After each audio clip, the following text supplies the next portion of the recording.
Vicksburg is a great spot for tourism, food, and beautiful views of the Mississippi. But few know the heroism, loyalty, and death that occurred there. This is the Battle of Vicksburg. The Civil War started when the United States outlawed slavery. The South was so mad at this that it broke away from the United States to form the Confederacy, and thus the Civil War began in 1861. In the Civil War, one of the main goals for the Union was control of the Mississippi.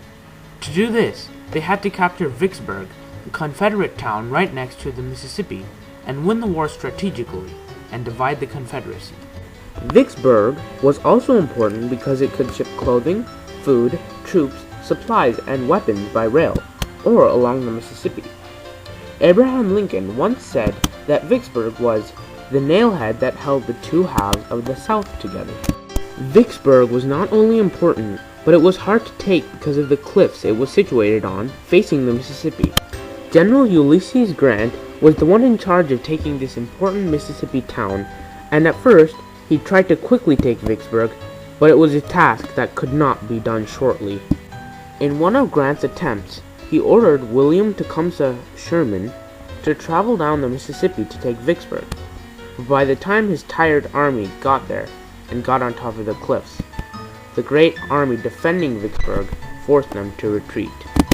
And as if to add to Union concerns, Holly Springs, a Union supply depot, was taken by the Confederacy with 1,500 prisoners and $1.5 million worth of supplies destroyed. The first attempt to take Vicksburg was a total failure, and Grant rethought his approach to take Vicksburg altogether. He started by pushing gunboats past Fort Pemberton, which was heavily guarded. Grant abandoned his plan, but told General Sherman to try traveling down the Mississippi again.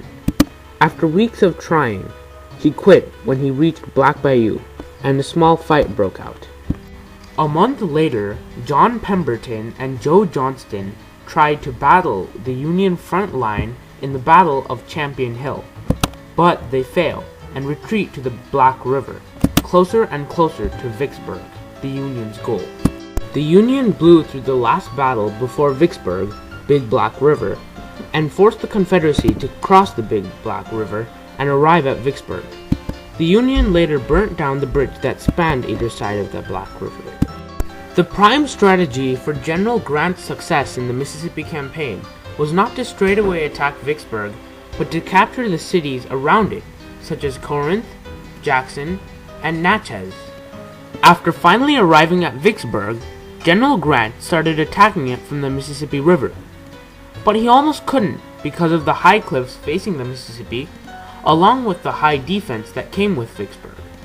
The Union even tried to use mines in the battle, but they couldn't even get close to plant them, much less detonate them, and few even caused damage. Towards the end of the battle, the residents of Vicksburg had to burrow into caves and hide from incoming shells, and so the city was nicknamed the Prairie Dog City. Ironclad ships were a big part of the Vicksburg War because they were the ones that fired the shells at Vicksburg. Starting with the fight between the Merrimac and the Monitor in Virginia, ironclad had been added to Union and Confederate navies. Over time, due to loss of supplies and defense, the Confederate town was forced to stop. The constant shelling from the river proved to be too much for the Confederate troops to handle, and in July 1862, Vicksburg surrendered. The battle was over.